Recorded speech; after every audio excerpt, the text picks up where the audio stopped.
দিয়া হাড়ি পর্যন্ত লাগাইয়া দিছে। আইয়ুব আলাইহিস সালাম বলে, আল্লাহ সব করি ধ্বংস করে দাও, পচাইয়া দাও, কিন্তু আমার জিহ্বাটারে তুমি ভালো রাখবা। কয় কেন? কয় এই জন্য তুমি জিহ্বাটারে ভালো রাখবা, এই জিহ্বা দিয়ে যেন আমি আইয়ুব নবী তুমি মনিবের জিকির করতে পারি। এমন ভাবে ইউসুফ নবীকে পরীক্ষা করেছেন, 10 ভাই মিলে তাকে কুয়ার মধ্যে ফেলে দিয়েছেন। যে আল্লাহ বিপদে ফেলায় সেই আল্লাহ আবার বিপদ থেকে উদ্ধার করে।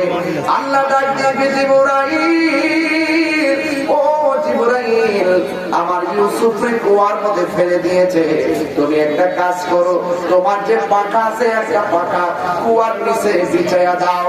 এবার ইউসুফ নবীরে কুয়ার মধ্যে ফেলাইছে, আর জিবরাইল সাল্লাম কুয়ার নিচে তার পাখাগুলো বিছায়া ইউসুফ নবীর জন্য কুয়ার নিচে বাড়ি বানায়া দিছে। ইব্রাহিম নবীকে 10টা পরীক্ষা করেছে, বাঘের খাঁচার মধ্যে ফেলেছেন। বাঘে ইব্রাহিম নবী যখন সেজদায় গেছে, সেজদা থেকে ওঠার পরে বাঘে না খাইয়া, ক্ষুধার্ত বাঘে না খাইয়া ইব্রাহিম নবীর কপালের মাটি গোনা বাঘের জিহ্বা দিয়া পরিষ্কার করে দিয়েছে।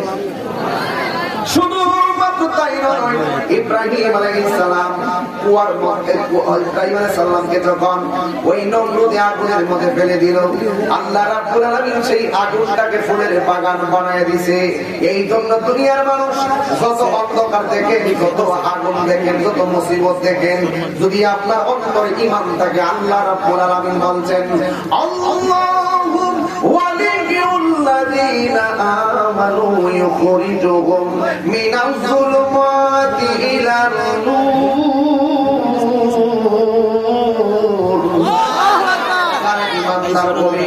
ইমানদারদের অভিভাবক একমাত্র আল্লাহ হয়ে যাবে। সাউন্ড থেকে তুলে দেন, ইমানদারের অভিভাবক একমাত্র আল্লাহ হয়ে যাবে। আল্লাহ যখন অভিভাবক হয়ে যাবে, ডানে অন্ধকার, বামে অন্ধকার, সামনে অন্ধকার, পিছনে অন্ধকার, আমার আল্লাহ বলে মিনাজ যুলুমাতি ইলান নূর, আমি আল্লাহ তার অভিভাবক হইয়া, ইমানদারদের অভিভাবক হইয়া আমি আল্লাহ তাকে অন্ধকার থেকে আলোর দিকে নিয়ে আসি। ঠিক এমনই ইব্রাহিম নবীর কোনো সন্তান নাই, আল্লাহ রাব্বুল আলামিন নবীকে পছন্দ করেন।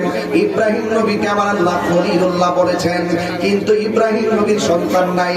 দীর্ঘদিন পরে ইব্রাহিম আলাইহিস সালামকে আল্লাহ রব্বি হাবলি মিনাস সালিহিন, আমাকে একটা সৎ সন্তান দান করো। আল্লাহ রাব্বুল আলামিন ফাবাশশারনা বিগুলামিন হালিম, আল্লাহ রাব্বুল আলামিন তাকে ছেলে সন্তান দান করলেন। অনেক দিন পরে ছেলে সন্তান, মায়ের জন্য বড় আদরের সন্তান, বাবার জন্য বড় আদরের সন্তান। এই সন্তান হতে না হতেই আমার আল্লাহ ডাক দিয়ে বলে, ইব্রাহিম তুমি তোমার সন্তান নিয়ে এমন একটা জায়গায় যাইবা, যেই জায়গার মধ্যে কোনো বাড়ি নাই, যেই জায়গার মধ্যে কোনো খাওন টাউন কিচ্ছু নাই, জনমানবহীন একদম জায়গায় তুমি চলে যাও, জনমানবহীন মধু বালুকাময়ী প্রান্তরে তুমি চলে যাও। ইব্রাহিম নবী সন্তান নিয়ে, আর স্ত্রীর নাম হলো হাজেরা, ওই হাজেরাকে নিয়ে এমন একটা জায়গায় গেছে, ডানে কোনো মানুষ নাই, বামে কোনো মানুষ নাই, সামনে কোনো মানুষ নাই, পিছনে কেউ নাই। যার কেউ নাই, জবানটা খুলে বলো তার কে আছে? আর চিৎকার মেরে বলুন কে আছে? স্বামী গো, অনেকদিন ধরে সন্তান নাই, কোন মহিলার ঘরে 12 বছর সন্তান হয় না, একটা সন্তান হলে কত আনন্দ লাগে। এমন বলে হাজেরা কয়, স্বামী আপনার আমাকে আল্লাহ সন্তান দিয়েছে, এই সন্তানকে আপনি মরুভূমির বালুতে নিয়ে আসছেন, মস্কের ভিতরে অল্প পানি আর কিছু শুকনা খাবার আপনি এখানে নিয়ে আসছেন। এবার ডাক দিয়ে বলে, ও হাজেরা আমি এখানে নিয়ে এসেছি, এরপর আমি তোমার সাথে থাকতে পারবো না, তুমি তোমার সন্তান নিয়ে এই মরুভূমির বালুর মধ্যে খুব সামনে কুরবানির ঈদ, এই অ্যালবামটা কাজে লাগবে, 20 লাইনে কাজে লাগবে, অনলাইনে কাজে লাগবে, অনেকে ধার জানার দরকার আছে, কথা কর ঠিক কিনা?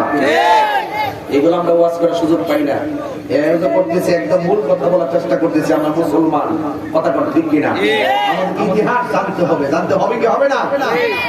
এই জন্য আমার যুবক ভাইরা ইব্রাহিম নবী ডাক দিয়ে হাজেরা, যদি আমি তোমাকে মরুভূমির বালিতে নিয়ে এসেছি, কিন্তু আমি তোমার কাছে থাকতে পারবো না, আমি সন্তানের কাছে থাকতে পারবো না, আমাকে এখান থেকে অনেক দূরে চলে যেতে হবে।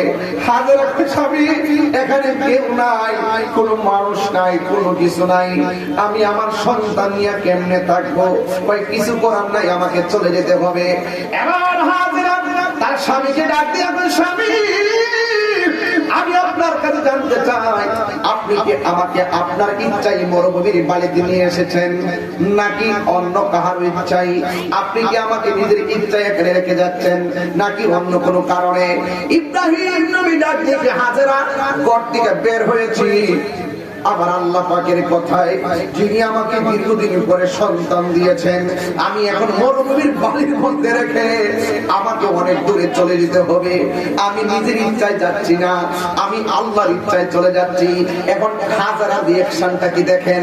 আরে আমার দেশের মহিলা যদি হইতো বলতো কি জানেননি, আমি খাইমুখী সন্তান রাখবে কে, তুমি যাইতে পারবে না। আর হাজারা ডাক দিয়া কই, সবই আল্লাহ যদি বইলা থাকে আমাদেরকে এইভাবে রেখে চলে যাওয়ার জন্য, আপনি নিঃসন্দেহে চলে যাইতে পারেন।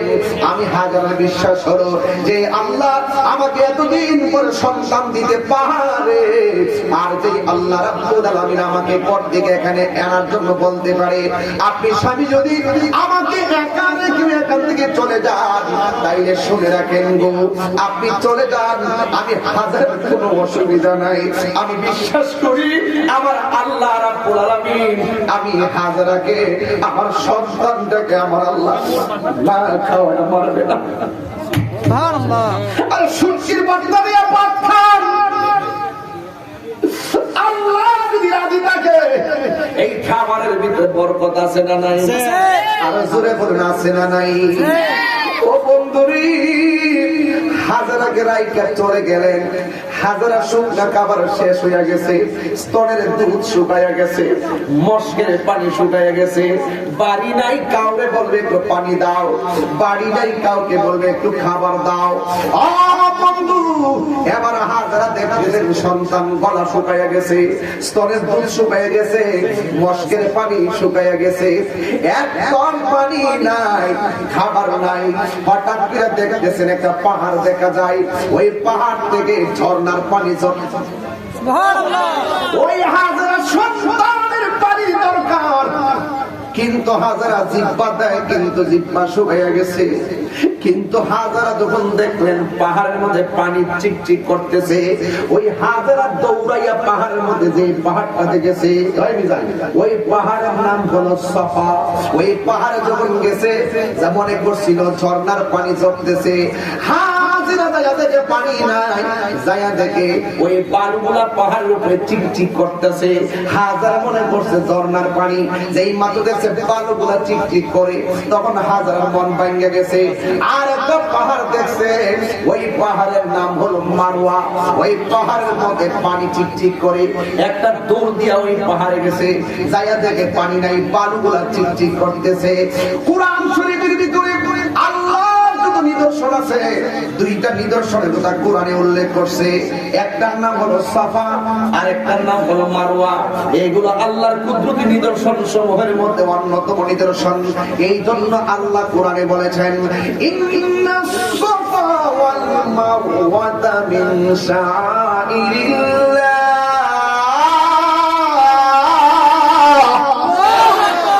সুন্দর দুইটা পাহাড়, একটা পাহাড়ের নাম হলো সাফা, আর একটা পাহাড়ের নাম হলো মারওয়া। এই দুই পাহাড়ে সাফা থেকে মারওয়া, ওই পাহাড়ে গেছে একবার, আরেকবার সাফাতে আসছে, আরেকবার মারওয়া গেছে, আবার সাফায় আসছে, আরেকবার মারওয়ায় গেছে, আবার সাফায় আসছে, আর আরেকবার মারওয়ায় যাইয়া কই আল্লাহ পারি না, দুইটা হাত আল্লাহর কাছে বাড়ায় গে আল্লাহ, এই পাহাড় আসতে ওই পাহাড়ে পানি দেখা যায়, যাইয়া দেখি বালু চিকচিক করে, ওই দিকে সন্তান পানির জন্য পাগুলা নাচাইতেছে আর পানির জন্য কাতরাইতেছে।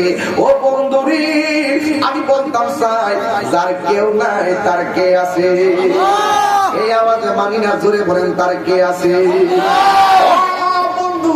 এবার শেষ পর্যন্ত এমন ভাবে দুইটা হাত বাড়ায় দিছে, দলিলের মধ্যে পেয়েছি এই হাজারা হাত বাড়াইতে বাড়াইতে মাথা আর উপরে তুলছে।